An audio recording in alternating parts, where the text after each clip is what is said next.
Bismillahirrahmanirrahim. Alhamdulillahi rabbil alamin. Alladzi aujabana bil ibadah. Wassalatu wassalamu ala rasulillah. Sayyidina maulana Muhammad ibn Abdullah. Ashhadu an la ilaha illallah. Wahdahu la syarikalah. Wa ashhadu anna sayyidana wa nabiyana Muhammadan abduhu wa rasuluh la nabiyya ba'dah. Allahumma wassalli wa sallim wa barik ala sayyidina Muhammad wa ala alihi wa ashabihi ajma'in. Subhanaka la ilma lana illa ma 'allamtana innaka antal alimul hakim.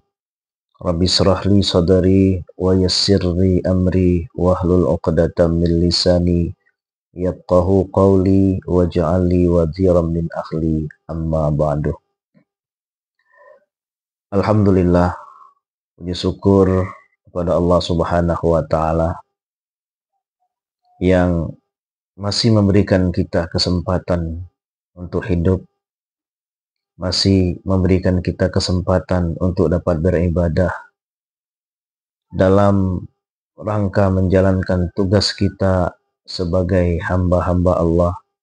Tentu kita ingin memperbaiki diri kita dalam beribadah kepada Allah Subhanahu wa taala. Kemudian sholawat dan salam marilah kita sampaikan kepada junjungan kita tercinta Nabi Muhammad sallallahu alaihi wasallam dengan untayan salawat Allahumma shalli ala sayyidina Muhammad wa ala ali sayyidina Muhammad. Mudah-mudahan kita semua termasuk ke dalam golongan umat beliau yang cinta kepada beliau, yang cinta menjalankan segala sunnah-sunnah beliau dalam kehidupan kita sehari-hari. Amin ya rabbal alamin.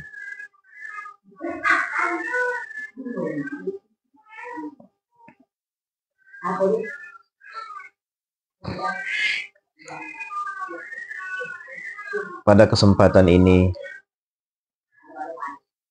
di awal pertemuan, insya Allah kita akan mengaji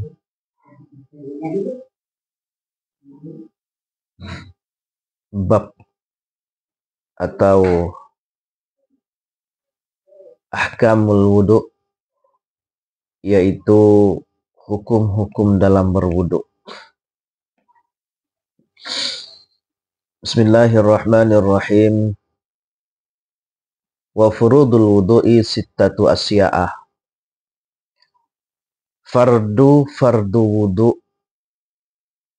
yaitu 6 macam.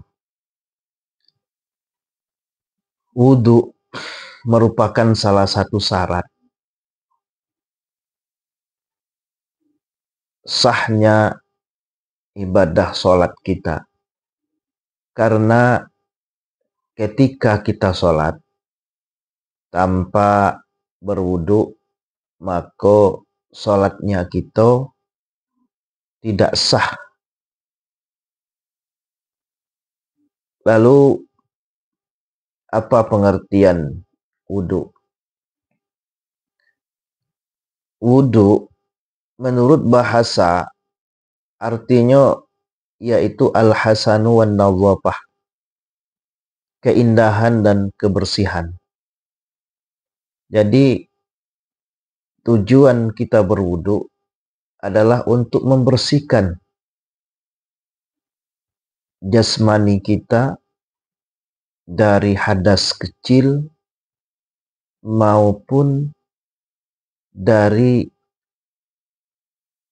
najis yang menempel di anggota tubuh kita, sehingga dengan berwudu kita menjadi bersih, kita menjadi suci, sebab kita akan beribadah menghadap Allah harus dalam keadaan suci.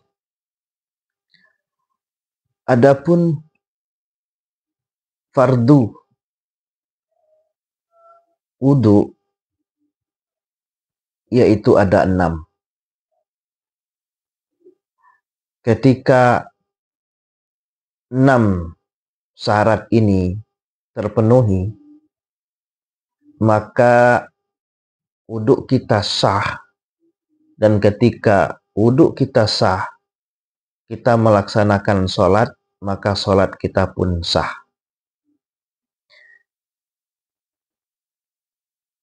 Adapun syarat yang pertama dari wudhu, yaitu an-niyatu inda ghuslil wajhi. Yang pertama niat. Nah, lalu timbul pertanyaan, apa itu niat? Kadang-kadang kita cuma bisa menyebutkan niat tanpa kita mengerti apa itu niat. Nah, jadi an-niyatu lughatan, niat itu kalau menurut bahasa artinya al-qasdu, qasad. Apa itu qasad? Ada keinginan,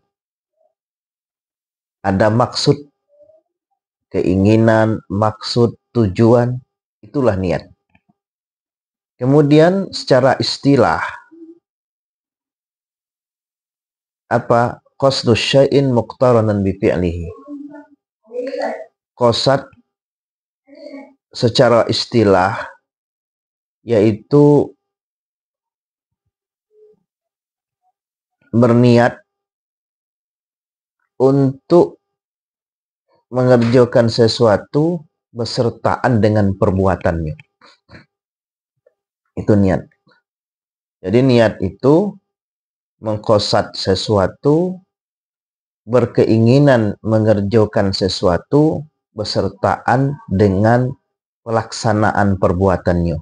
Itulah yang dinamakan niat. Wan niyatu mahaluha al-qalbu. Niat itu tempatnya di hati. Adapun yang sering kita dengar di masyarakat kita, contoh ketika berwudu, kita membaca nawaitu raf'al hadasi listibahati sholati fardhon alayya lillahi ta'ala. Sahaja aku mengangkatkan hadas bagi mengharuskan sembahyang fardu atasku karena Allah Ta'ala. Kita sering melapaskan itu, membaca nawaitul wudu'a, ini dinamakan dengan lapas. Sedangkan niat itu adanya di dalam hati kita. Karena mahalluha al-qalbu. Jadi niat itu adanya di dalam hati. Maka ketika kita membaca nawaitul wudu'a umpama atau nawaitu raf'al hadasi, itu adalah lapas. Lalu apa hukum melapaskan bacaan-bacaan itu? Melapaskannya dengan lisan, itu hukumnya sunat. Wa idza talaffadha bihal lisanu kana ta'qidan lima fil qalbi. Jadi ketika kita melapaskan bacaan niat itu, umpama nawaitul wudu'a atau nawaitu raf'al hadasi, itu untuk memperkuat apa yang ada di dalam hati kita. Sehingga ketika kita berwudu, menyampaikan niatnya dengan melapaskan dengan lisan kita terlebih dahulu, itu akan memperkuat niat di dalam hati kita. Lalu kapan kita berniat? Atau kapan niat itu harus kita lakukan dalam ngambil air sembahyang atau berwudu. Wa waqtun niat inda ghuslil wajhi. Jadi waktu masang niat, kalau kata kita, yaitu ketika kita hendak membasuh muka. Jadi yang pertama itu kita memasang niatnya ketika kita hendak membasuh muka. Jadi Kita ambil air masukkan ke dalam tangan, kemudian kita baca lafaz dengan lisannya, nawaitu raf'al hadasi listibahati sholati fardhon alayya lillahi ta'ala. Setelah itu airnya kita sampaikan, kita basuhkan ke muka kita sambil kita berniat untuk berwuduk karena Allah. Jadi besertaan antara niat dengan kita membasuh muka. Itu adalah fardu wudhu yang pertama. Kemudian fardu wudhu yang kedua, wa ghuslul wajhi, yaitu membasuh muka. Bahagian yang pertama yang wajib kita basuh dalam berwudu itu adalah muka kita. Nah, tapi seringkali karena kita terburu-buru dalam berwudu, membasuh muka yang kita basuh itu tidak sempurna. Ada bahagian-bahagian tertentu dari muka yang tidak terkena air. Ingat, itu akan menyebabkan wudhu kita tidak sah. Jadi kita mesti mengetahui dulu yang dimaksud bahagian wajah kita itu yang mana. Sehingga ketika kita membasuh dalam berwudhu, seluruh bahagian wajah kita yang wajib terkena air itu tersampaikan semuanya, tidak ada yang ketinggalan. Contoh, ghuslul wajhi, membasuh muka itu yang wajib dibasuh itu tulan min manabiti sya'ri ra'si ila akhiriz ziqni, yaitu panjang, artinya dari atas ke bawah, mulai dari atas dahi kita, itu rambut yang pertama, manabiti sya'ri, tumbuh rambut yang pertama, sampai ke dagu. Iko at depannya dari rambut kita yang pertama di atas dahi sampai ke bawah dagu. Sedangkan kiri kanannya itu adalah adanya anak kuping kita di sebelah kanan, anak kuping kita di sebelah kiri. Jadi itulah standar kita dalam membasuh muka. Sehingga kalau kita terburu-buru, kita tergesa-gesa dalam berwudu, kadang-kadang samping kiri kanan muka kita tidak kita basuh secara sempurna, dan itu akan mengakibatkan wudu kita tidak sah. Jadi harus berhati-hati dan harus kita ingat dalam membasuh muka yang pertama.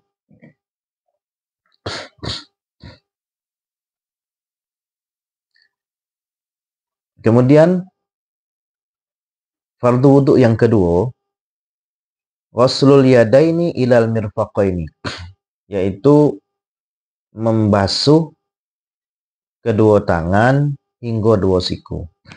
Nah, dalam membasuh dua tangan hingga dua siku, kalau kita perhatikan gini, kadang-kadang masih banyak di antara kita yang keliru. Kenapa? Karena kita terbiasa berwudu dengan air keran. Jadi berwudu dengan air keran itu kadang-kadang kita mendahulukan siku dulu, baru tangan dan jari-jari. Padahal perintahnya adalah dari dua tangan sampai dua siku. Artinya kita mulai dari tangan yang atas. Dari jari-jari tangan sampai ke siku. Jangan terbalik. Jangan dari siku baru ke dua tangan. Jangan dari siku baru ke jari-jari tangan. Karena perintahnya adalah membasuh kedua tangan hingga dua siku. Artinya dari awal jari-jari tangan kita sampai kedua siku.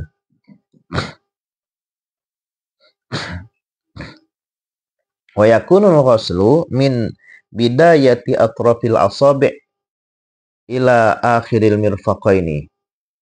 Nah, memulainya dengan membasuh ujung jari tangan. Jari tangan sampai dua siku. Itu syarat yang ketiga. Lalu ada sebuah persoalan. Kalau seandainya seseorang itu tidak punya tangan atau tangannya kutung, macam mana cara berwudunya? Kalau seandainya ada yang tangannya kutung atau tidak sempurna lagi, berwuduklah, basuhlah anggota tangan kita yang sesuai dengan ketentuan syariatnya, yaitu dari ujung jari tangan sampai ke siku. Kalau misalnya jari tangan yang sudah ada lagi, dari yang kutung itulah sampai ke siku. Kalau seandainya kutungnya sampai ke siku, yang atasnya tidak ada lagi, artinya tidak ada lagi kewajiban untuk membasuh tangan yang kutung tersebut atau yang putus itu. Nah, kemudian kita masuk yang keempat. Yang keempat, wa mashu ba'dir ra'si, yaitu menyapu atau menyampaikan air ke sebahagian kepala. Nah, kita sampaikan air ke sebahagian kepala, artinya ke rambut kita. Sedangkan yang kelima, wa ghusrul rijlaini ilal ka'baini, yang kelima membasuh dua kaki sampai dua mata kaki. Sama, kita basuh dua kaki kita mulai dari kaki kanan, setelah itu kaki kiri, mengawalinya dari jari-jari kaki sambil diselingi, karena khawatir kalau jari-jari kakinya yang rapat, ketika membasuh kaki tidak diselingi dengan jari-jari kita, dikhawatirkan air tidak sempurna membasuh anggota kaki kita yang wajib kita basuh ketika kita berwudu tersebut. Jadi kita harus berhati-hati. Sempurnakan basuhannya, sempurnakan air sampai kepada seluruh anggota tubuh kita yang wajib kita basuh, yang termasuk fardu dalam berwudu. Adapun kuping kita itu hukumnya adalah sunat, bukan termasuk ke dalam fardu wudu. Ketika kita tidak membasuh kuping dalam berwudu, maka wudu kita tetap sah. Karena membasuh kuping, baik itu kuping kanan maupun kuping kiri, itu hukumnya adalah sunat. Jadi tidak ada apa-apa kalau seandainya tidak kita basuh. Kemudian yang keenam, fardu wudu itu watartib, yaitu tertib, berurutan sesuai dengan yang telah disampaikan. Apa urutannya? Urutannya berdasarkan Al-Quran. Jadi yang pertama niat, kemudian yang kedua membasuh muka, yang ketiga membasuh dua tangan, yang keempat menyapu atau menyampaikan air ke sebahagian kepala, yang kelima membasuh dua kaki. Kalau misalnya umpama setelah membasuh muka kita langsung menyapu sebahagian kepala, baru kita membasuh dua tangan kita, wudhu kita tidak sah. Karena aku tidak sah? Karena tidak ada tertib yang kita lakukan. Padahal salah satu atau fardu wudhu yang keenam itu kita harus tertib sesuai dengan urutan-urutan yang telah ditentukan dalam berwudhu. Ketika itu sudah kita penuhi, mulai dari niat, membasuh muka, membasuh dua tangan, kemudian kita menyapu sebahagian rambut kita dengan air, kemudian membasuh kedua kaki kita sampai dua mata kaki dan tertib, itu sudah kita lakukan, insya Allah wudhu itu akan menjadi sah. Ketika wudhu kita menjadi sah, artinya kita dalam keadaan suci, dan ketika kita dalam keadaan suci, kita sholat, insya Allah sholat kita sah dan mudah-mudahan diterima oleh Allah Subhanahu wa Ta'ala. Demikian yang dapat disampaikan pada kesempatan ini, mudah-mudahan barokah, bermanfaat untuk kita semua dan dapat kita amalkan dalam kehidupan kita sehari-hari. Amin, amin, ya rabbal alamin.